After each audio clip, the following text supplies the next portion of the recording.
उपस्थित सभी भक्त मंडली को मेरा जय गुरु। आप सभी का मेरा प्रणाम। आज टाटा नगर में परम दयाल परम पिता की जो नाम संकीर्तन सत्संग और उद्घाटन उत्सव हो रहा है, इसमें आने का जो मौका मिला, ये मेरा सौभाग्य है। आज से 70 साल 72 साल पहले, मुझे ठीक याद नहीं है, वो याद शायद 1950 हो सकता है, 51 हो सकता है। इस टाटा नगर में पहली बार ठाकुर जी का उत्सव हुआ था। तो आज से 70 साल पहले टाटा नगर कैसा था, ये थोड़ा सा विषय है। ठाकुरबाड़ी से बहुत सारे भक्त लोग आए थे और यहाँ पर उत्सव हुआ था। तो वही परमपिता का जो लीला, जो कृपा, जो करुणा, वो बह रहा है। आप लोग इतने भव्य ढंग से, इतना सुंदर, इतना विशाल परमपिता का गुण कीर्तन करने के लिए जो आयोजन किए हैं, नहीं आने से देख नहीं पाता। और दूसरी बात,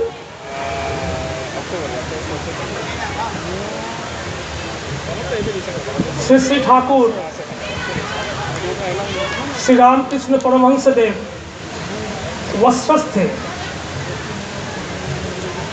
काशीपुर उद्यान बाटी में एक भक्त के घर में वो रह रहे थे। उसी घर में एक पेड़ के नीचे उनका भक्त लोग बैठे हुए थे। मन खराब था कि हमारा प्रिय परम का शरीर ठीक नहीं है, वो अस्वस्थ है, उनका दर्शन नहीं हो पा रहा है।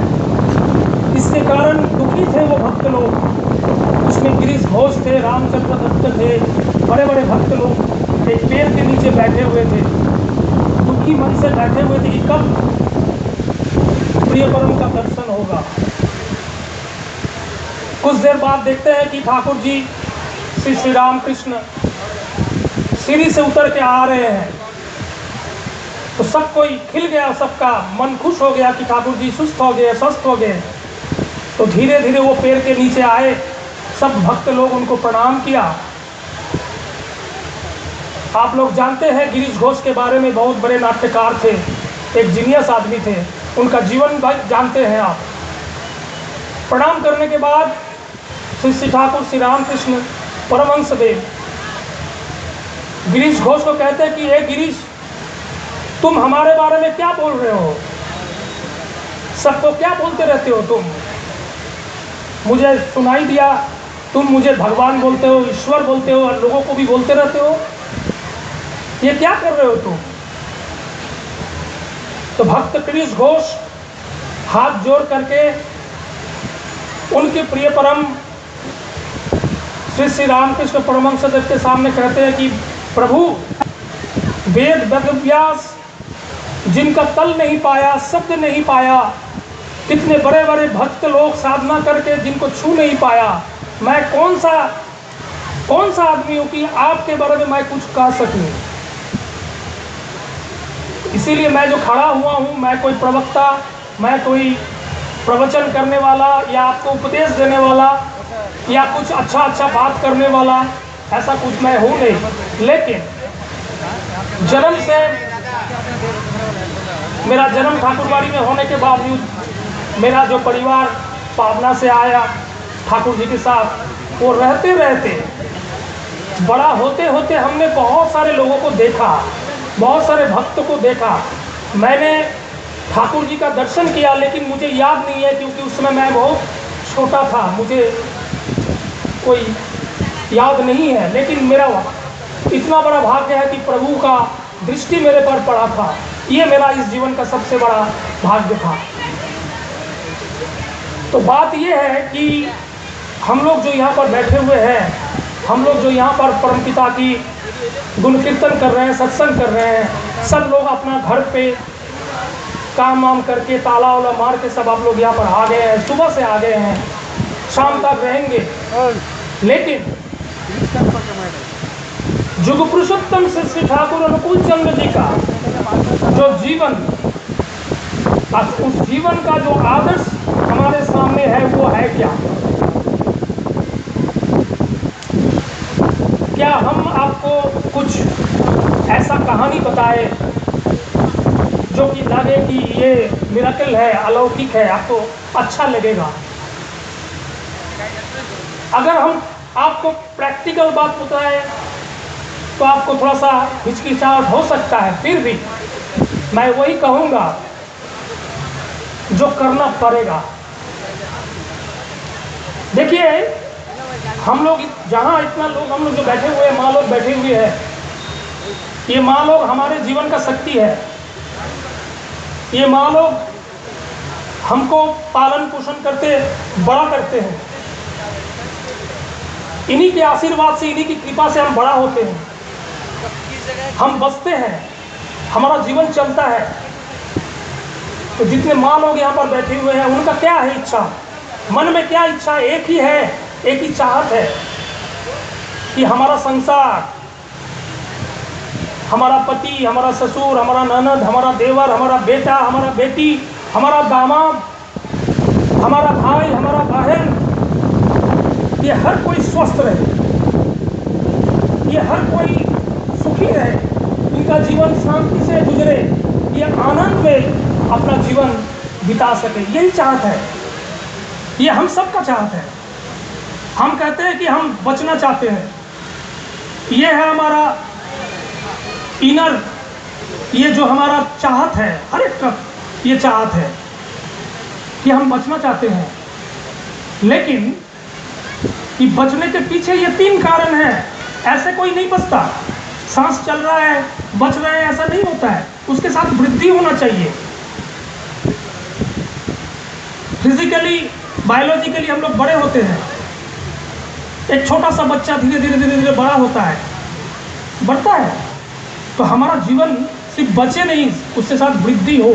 उसके पीछे ये 3 कारण है: सुख, शांति और आनंद। हम सभी को ये चाहिए।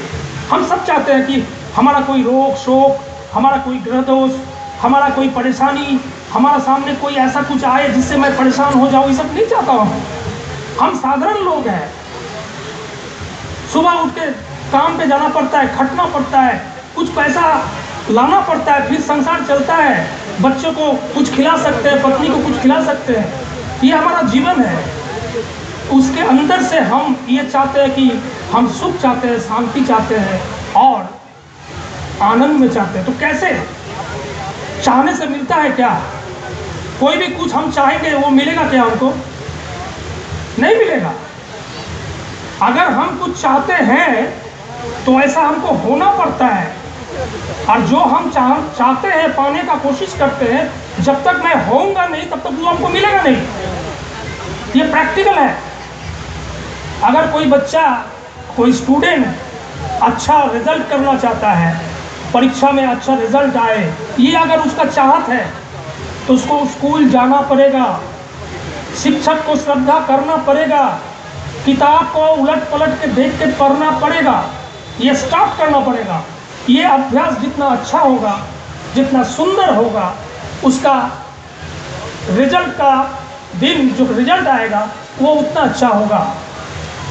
अगर हमें यहाँ पर टाटा नगर में हम अगर घूमते घूमते कोई घर मिला जिसको हमको पसंद हुआ कि ये हमको हो जाए, हम इसको खरीदना चाहते हैं, अगर खरीदना चाहते हैं, ये चाहते हैं, लेकिन उसका जो कीमत है उस तरह मुझे होना पड़ता है, उतना पैसा हमें होना चाहिए जिससे कारण हम उसको ले सकते हैं। तो प्रैक्टिकली जीवन में कुछ भी पाने के लिए हमको कुछ करके होना पड़ता है, तब उसको हमको मिलता है।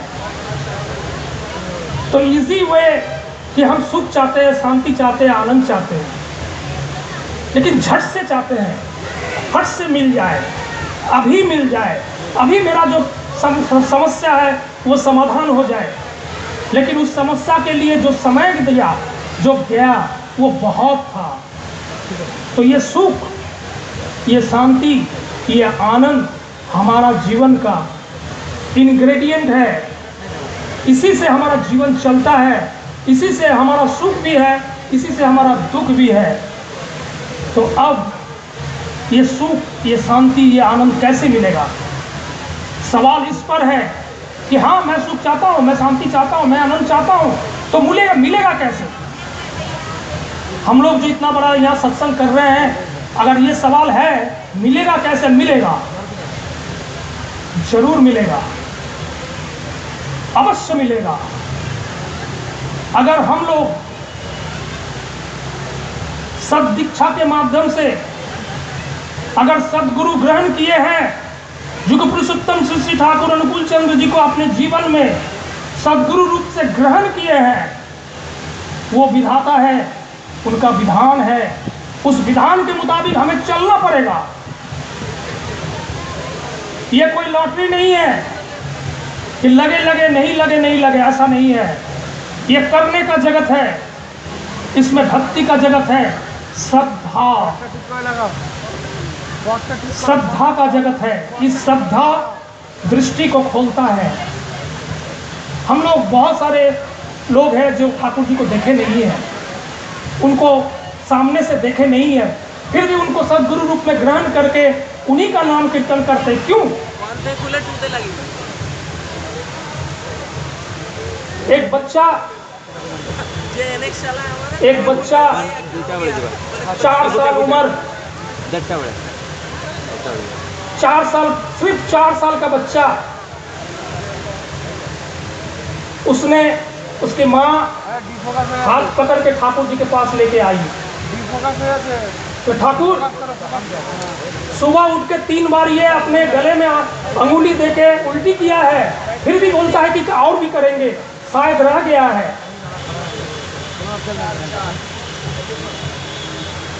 तो क्या हुआ? ठाकुर जी पूछते हैं, तो कहता है कि आज स्थिति हाथ में लेके भूल गया और थोड़ा सा पानी पी लिया था, थोड़ा सा 2 बूंद। तो जैसे पानी पिया, मन में आया कि मैं तो स्थिति नहीं पिया, 4 साल का बच्चा है, वो उसने अपने अंगुली गले में डाल के वो उल्टी कर रहा है वो पानी को। ठाकुर जी सोए हुए थे, ऐसे उठ के बैठ गए, दिव्य विभा पूरा शरीर से विचूर्ण होने लगा, और वैसा उनका जो वो लीला, वो जो हंसी, तो कहते हैं कि रंग लग गया है।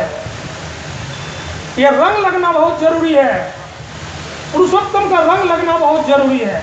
ये रंग तब लग सकता है जब हम ठीक से इसको पूर्ति करें। ये करना पड़ेगा। ये कोई पैसा नहीं है, कोई चंदा नहीं है, कोई दक्षिणा नहीं है, कुछ नहीं है। ये सामर्थ्य योग है, ये मैं अपने लिए करता हूं, ठाकुर जी के लिए नहीं। एक अपर लविंग सिस्टम होना चाहिए। हमको एक तरफ कोई खींच रहा है कि आओ आओ आओ, यहाँ आओ, यहाँ बैठो, यहाँ घूमो, हमारे साथ रहो, एक तरफ खींच रहा है, और एक तरफ मेरी माँ है, तो नहीं, मेरी माँ को कष्ट होगा, मेरी माँ दुखी बन जाएगी, मैं नहीं जाऊंगा। ये दोनों के बीच जिस पर प्रेम ज्यादा होगा, मैं उस तरफ चला जाऊंगा। तो इसीलिए परमपिता के ऊपर जो प्रेम होना चाहिए ना, वो अल्टीमेट होना चाहिए। ये सिर्फ मुंह से नहीं होगा, नहीं हो सकता है। तो ये इष्टवृत्ति है क्या? कंफ्यूज है इष्टवृत्ति, इसमें पैसा है लगता है, ये लगता है, क्यों? ये टोटली साइंटिफिक रीजन है इसके अंदर, टोटल साइंटिफिक रीजन है इसके अंदर। आप लोग का घर है, आप लोग के घर का आंगन होगा, वहाँ कुछ पेड़ पौधे लगे होंगे, कुछ फूल का पेड़ लगे होंगे, उसमें फूल भी प्रस्फुटित होते होंगे, तो कुछ छोटे छोटे पौधे आके लाके आप लोग लगाए अपने घर पे, तो उसमें पानी आप देते हैं, हर दिन देते हैं कि वो बढ़े। और आपका घर के बाहर, गेट के बाहर जो आपका जमीन नहीं है, उससे आपका कोई लेना देना नहीं है, वो रास्ता है, उस घर के बाहर भी एक पौधा आपने देखा, तो आप जब अपना घर का लगाया हुआ पौधे पे पानी देते हैं, तो उस समय 2 पानी वो बाहर वाला जो पौधा है उसमें भी डाल देते हैं। ये देते देते देते देते एक दिन ये बड़ा होता है, ये भी बड़ा होता है, इसमें भी फूल प्रस्फुटित होता है जो अपना घर में है। और जो बाहर में है, जो उससे आपका कोई रिलेशन नहीं है, कोई संबंध नहीं है, वो भी बड़ा हुआ है, उसमें भी फूल प्रस्फुटित हुआ है। तो एक दिन जब ऑफिस से लौटते हैं, देखते हैं कि बकरी उस पेड़ को खा गया है जिसमें फूल लगा था, लेकिन उससे आपका कोई लेना देना नहीं है, लेकिन मन में लगा। क्यों? उससे तो आपका कोई लेना देना नहीं है, वो घर का बाहर का एक पौधा था जिसमें आपने पानी देता था। ये देते देते देते देते आपसे उस पौधे का एक टान हुआ, एक प्रेम हुआ, जिसके चलते वो आपके अंदर ना रहते हुए भी आपका मन में दुख हुआ। इष्टभीति अनुराग है। इस अनुराग को बढ़ाना यही साधना है। हम कहते हैं कि विश्वास करो सब कुछ होगा, विश्वास में सब कुछ है, विश्वास करो। ये सबसे बड़ा तपस्या है विश्वास करना। ये इतना आसान चीज नहीं है कि हम विश्वास करते हैं। इस विश्वास पर टिके रहना सबसे बड़ी बात है। जो भाव विरुद्ध भाव द्वारा आहत और अभिभूत नहीं होता है, वही विश्वास है। मैं मेरे बुआ जी का एक प्रैक्टिकल बात बताता हूँ, इसीलिए बता रहा हूँ कि मन में शक्ति आता है, मन में प्रेरणा आता है, मन के अंदर एक अच्छा सा, बहुत सा सुंदर सा एक माहौल बनता है। मेरे बुआ जी का उम्र उस समय, जिस समय मैं बात कर रहा हूँ, उस समय 84-85 ईयर्स ओल्ड। वो 3 बार इंसुलिन टेकर, डायबिटिक। उनके यहाँ पेसमेकर बैठा हुआ था और दोनों पैर टूटा हुआ था, उसमें लोहा लगा हुआ था। तो हमारा एक गुरु भाई का एक बस एक्सीडेंट हो गया था कलकत्ता में, तो उनको पीजी हॉस्पिटल में भर्ती किया गया था। वहाँ पर उन्होंने देखने के लिए गई थी मेरे बुआ, उस उम्र में, उस अवस्था में। तो उस हॉस्पिटल में बहुत सारे डॉक्टर्स को उनसे पहचान था, जान पहचान था, और उनको बहुत प्रेम भी करते थे वो लोग। वो पूछते रहते थे, तुम लोग कैसे हो, घर में कैसे हैं। डॉक्टर तो साधारण तो कोई पूछता नहीं है कि आप कैसे हैं। तो उस हॉस्पिटल में जो हेड ऑफ द डिपार्टमेंट थे, वहाँ पर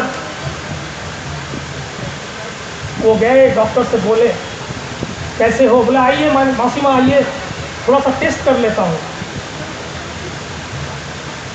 तो उस टेस्टिंग में डायबिटिक आया 660, 660। अपना एक बड़ा कागज लाए, उसमें लिखे 660, स्टिल वॉकिंग, 84 ईयर्स ओल्ड। अब उनको भर्ती करना है आईसीयू में। बोले नहीं नहीं, हमको घर जाने दो। बोले नहीं, आपको हम जाने नहीं दे सकते हैं। बोले जाने दो, मैं सुबह उठ के हर दिन खाली पेट एक दवा खाता हूँ। जब तक मेरा ज्ञान रहेगा, मेरा सेंस रहेगा, तब तक मेरा कुछ नहीं होगा। तो डॉक्टर बोलते बोलिए कौन सा दवा है, सबको देंगे। बोले तुम्हारा भाग्य में नहीं है, ये है इष्टभीति। अगर निष्ठा से, और एक साथ इसके साथ एक चीज है, वो है युक्ताहार।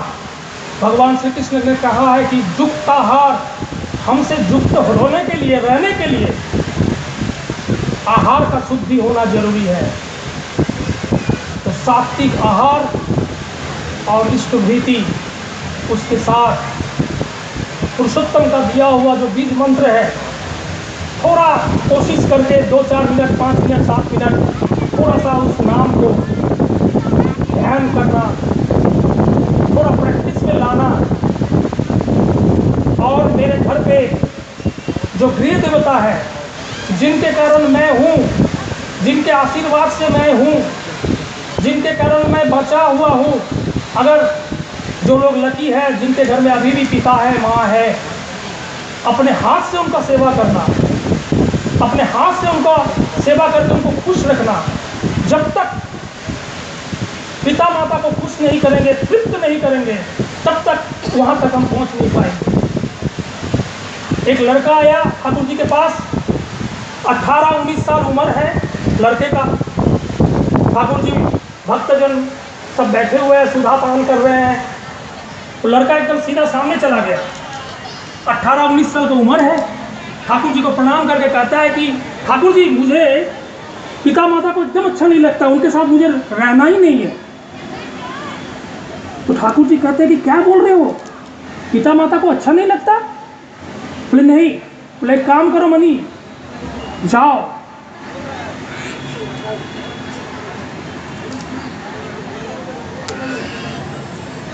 घर जाओ, घर जाने के बाद अपने पिता का सेवा करो, उनका कपड़ा धो के रखो, उनका जूता साफ करके रखो, माँ का बर्तन धो के रखो, कपड़ा टांग के रखो, ये सब करो, जाओ मनी जाओ।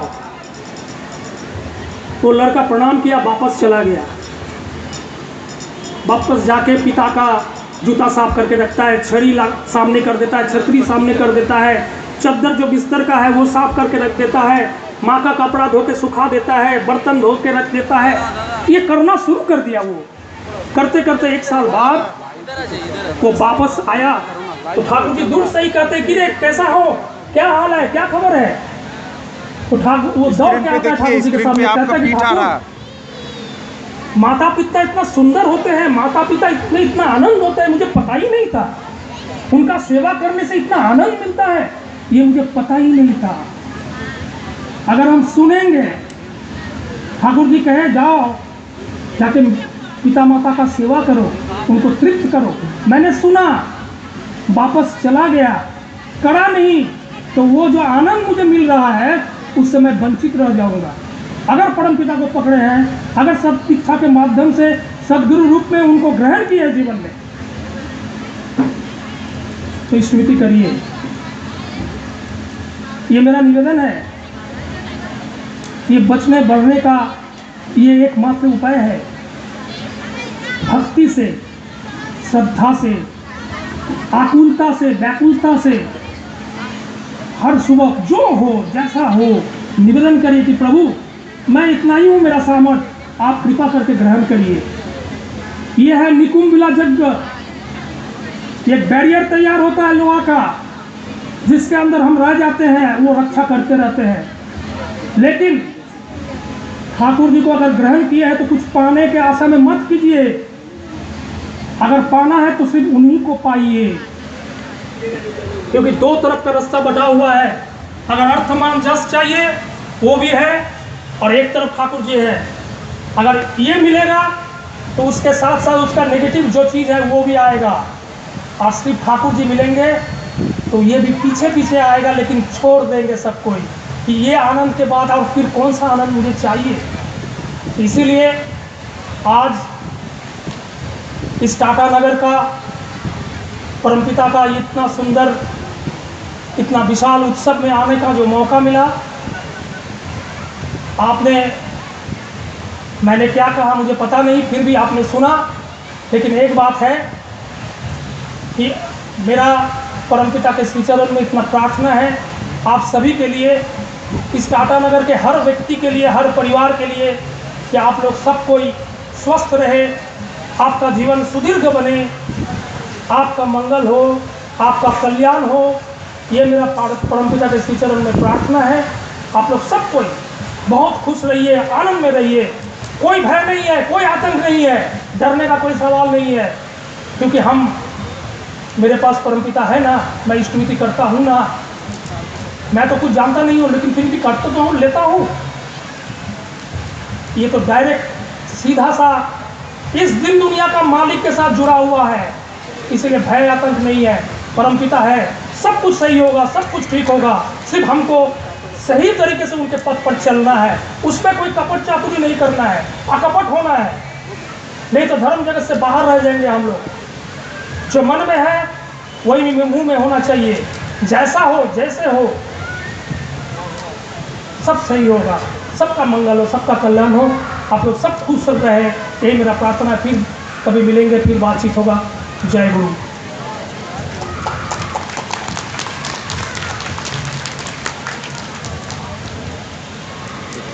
जय गुरु। श्रद्धेय धृति सुंदरता के मुख से ठाकुर जी की बातों को सुनकर माता पिता को कैसे प्रेम करना है, कैसे लेके चलना है। दादा बोले गृह देवता, ठाकुर जी बोले तुम्हारा सबसे पहला देवता ठाकुर जी बोल रहे हैं कि माता पिता ही है। जो माता पिता को श्रद्धा नहीं करते हैं वो किसी को भी प्रेम नहीं कर सकते। इसलिए ठाकुर जी की वाणी है, पिता में श्रद्धा माँ में